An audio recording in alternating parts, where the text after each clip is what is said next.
Alright everyone, welcome back to the Spirits of Steel, the Russia playthrough. So the faction war has just triggered. It is between NATO and the Saudi faction, the Riyadh Guild. So as always in this game, third partying is one of the best strategies in general. So we're going to be declaring war on them. Since we have good allies with a lot of divisions themselves, we don't even really need to do that many advances personally. We can just sit back and let our allies do the work for us. Even though NATO is invading, we can still third party literally all of the land from this. And United Kingdom, alright, no, United Kingdom has civil war, never mind, it's fine. I thought somehow that just... So, Libya, territorial claims, Libyan regions. Now, Egypt, we move them into our faction. Sudan. Alright. So, Saudi Arabia, the most powerful country in that faction. So, you can only really add one faction from a... Not one faction, one country from a faction war into your country. It just bugs out if you add more than one. They just start fighting each other for no reason. So you actually do need to annex all of these countries.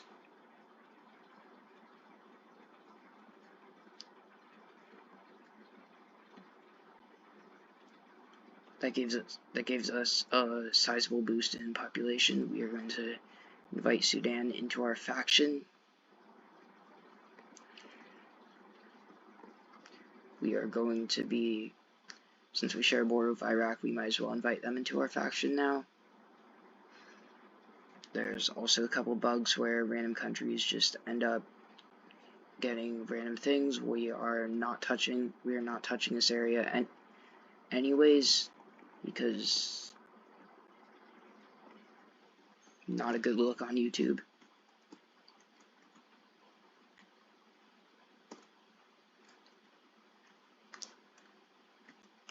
So now's the time to just chill for a little bit, watch how it plays out. Any of the NATO countries that go into a civil war that actually end up losing it ends up being a really good opportunity. Communist partisans have risen up in India. That is not exactly what I was talking about. Seems like they are going to lose. And either way, you can't recruit a communist nation into a nationalist faction, so China would have first dibs on India anyways. And we just lost Kazakhstan to rebels. Alright, so this is one of the longest front lines in the game, and I believe this is one of the longest, at least in appearance, borders in real life as well. Really not sure on that one, but we are going to be militarizing this front line. And in this game, you could always just force Kazakhstan back into your faction, but there's always a chance that they'll just have this same issue later on.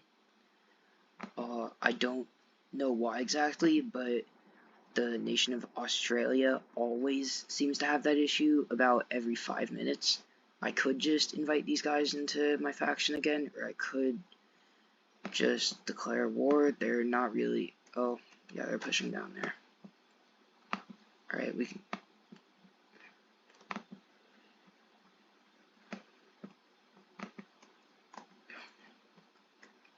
What we can do from here is call to arms. Then Pakistan will do most of the work for us while we just hold our position. And even though they did take a sizable amount of land, means that they can instantly recruit a good number of troops since there's no coring feature in this game. It's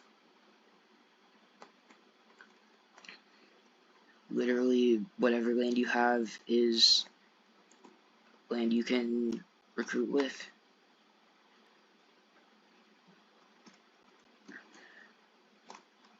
So Pakistan's gonna finish up Kazakhstan, they lost autonomy, whatever.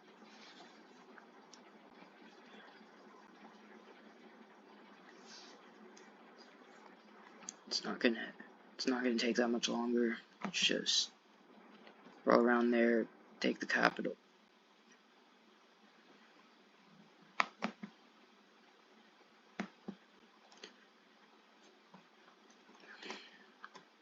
Here's the actual issue. If we annex them, it'll give us a much larger border with China. However, if we don't, they'll spawn in with 0 troops. So we just messed ourselves up a little bit there. But that's not the end of the world at all.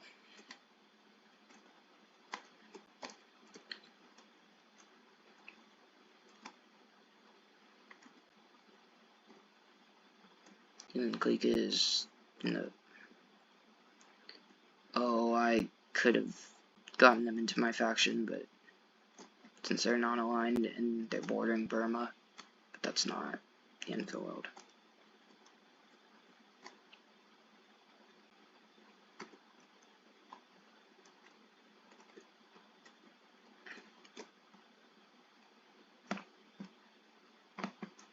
So, well, Indonesia can't really help in this game because you need ports to move around from a bunch of different islands, and and the AI isn't amazing at building ports, really.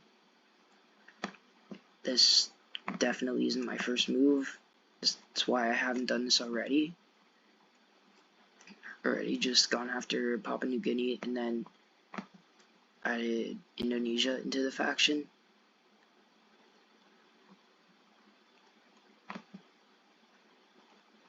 But let's just do it now for the sake of insurance, I guess.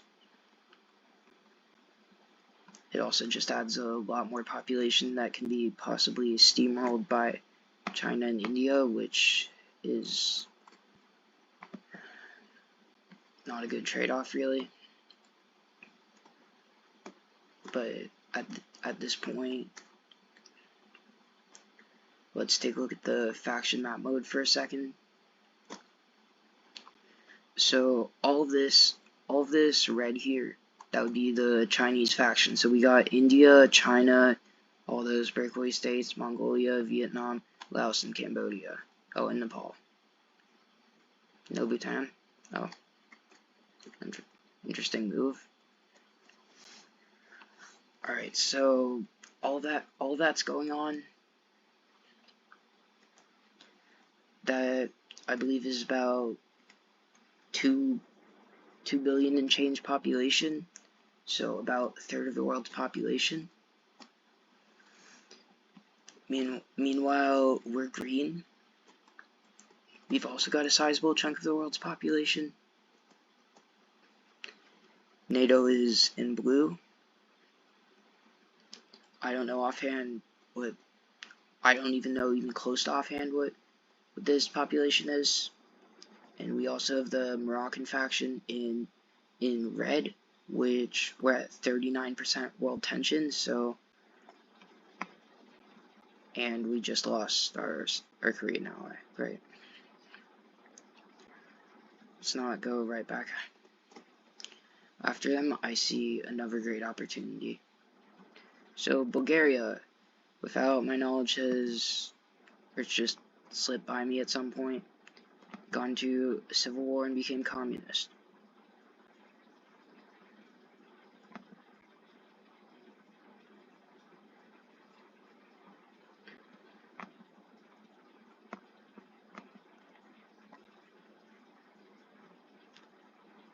They still seem to have a couple troops there, so yeah, 3 troops is better than no troops, so that's fine. This is decently beneficial for us. That means that China has to get him back into their faction. So, well, that's not something that's going to be that difficult for the Chinese. That does depend on the AI actually playing intelligently, which is a coin toss sometimes.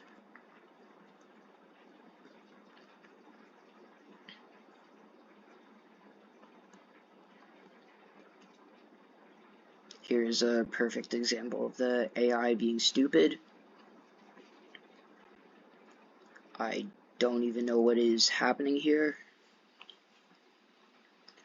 I mean, Finland's in NATO, Finnish Kingdom not NATO.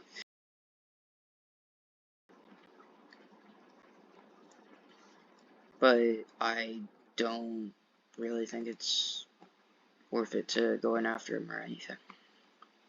You know, Abkhazia, Ossetia, Georgia's in NATO, by the way. I didn't even catch that last video. You can just put Azerbaijan in CSTO, that works.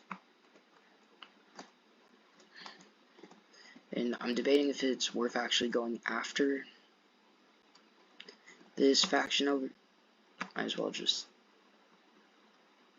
do this while we're doing that.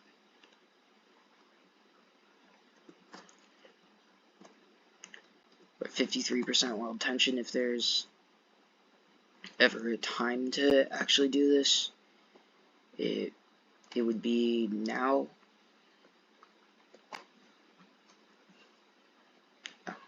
Yeah, we also have stuff like this going on.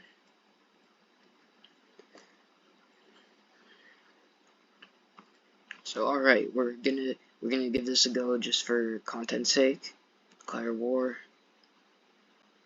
And we are in a civil war, meaning we are toast.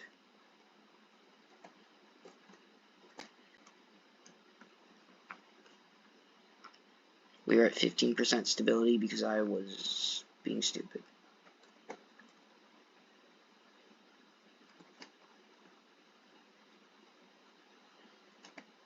We're going to be calling a couple more nations into our civil war.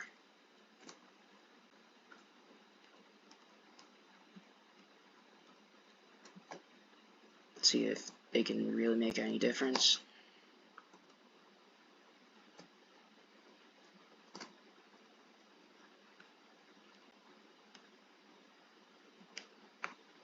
They honestly will. And let's get our stability up, spam some approved policies there.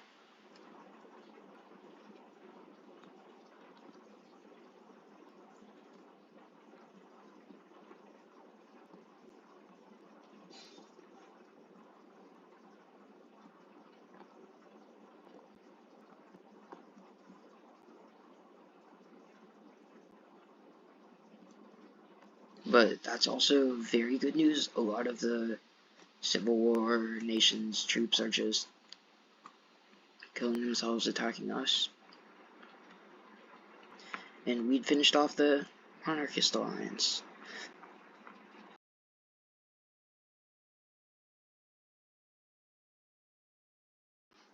So we are going to be putting Morocco into our faction.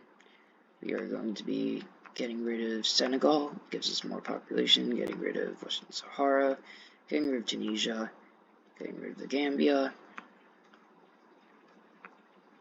and all of that should give us the boost in population to actually give us manpower again. But I don't even think we really even need to recruit more troops from here. I think we've got ourselves pretty much solid.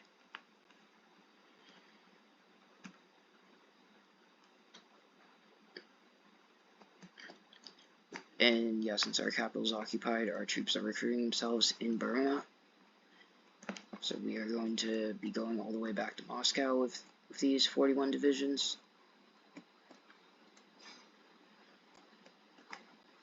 Oh, it just shows those for no reason.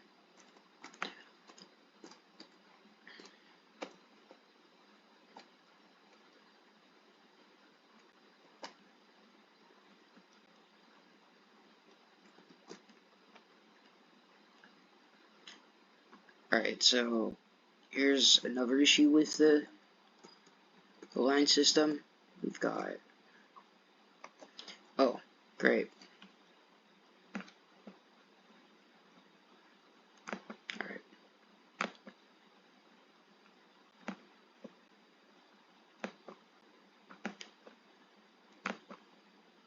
Just cap them again. And where's their new capital? Oh my god, that's how... Oh yeah, Self-Rossetti has 0 troops in this game, I forgot. Take another city from them.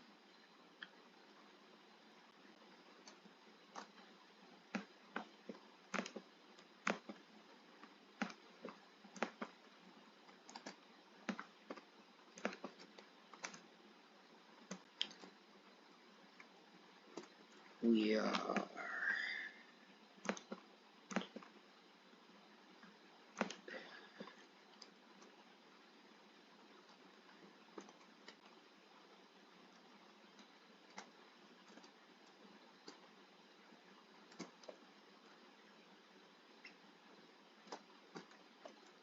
Is Mongolia gonna soften them up for us a bit? Maybe. Is it gonna do much of anything? They're gonna get stuck on some random island so we can actually get our land back?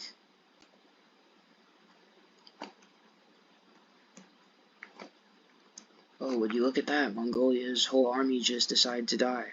How convenient. Press options, declare war. Pakistan, let's go.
Alright, so we're just gonna be finishing up the Civil War here.